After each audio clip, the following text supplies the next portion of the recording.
And Felicia, what is Apple saying? Well, basically, they issued the response very shortly after the violations were uncovered by this report from the Fair Labor Association.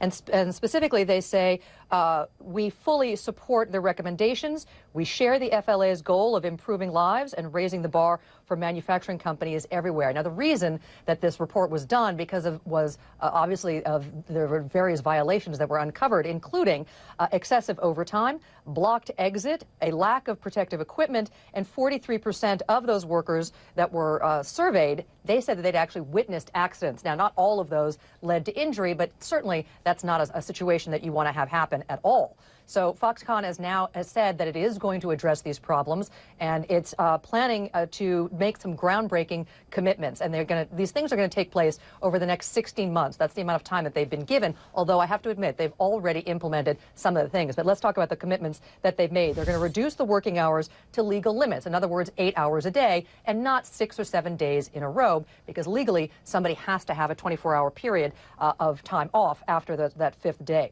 They're going to help with pay, and what's interesting about that is not only are they going to increase wages, but they're also going to retroactively pay for any overtime that was acquired. They're also going to improve safety and make better working environments.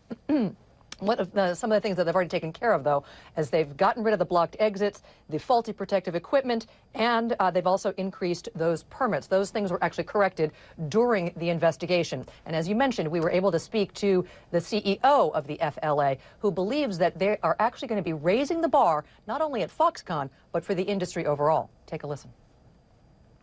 They really are precedent-setting commitments.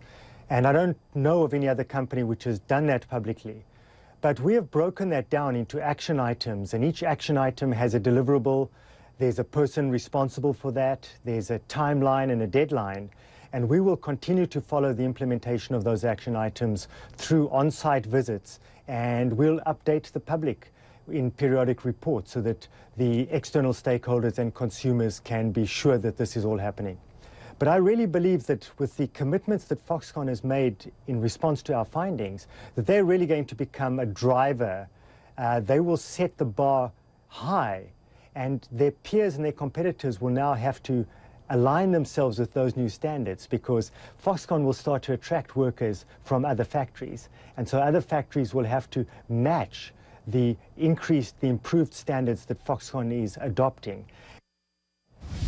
Now, there are critics about this report that don't believe that actually it has as much validity, and the reason is because the FLA is, although it's a nonprofit organization and it's an independent organization, it has members that actually fund it, and they pay dues of up to $250,000 annually. It's also reported, and Apple is one of those members, it's also been reported that they're paying into the six figures to actually commission this report. So it's not 100% that it's believed by other labor organizations that this is going to be effective. So we'll see as time bears it out. Yeah.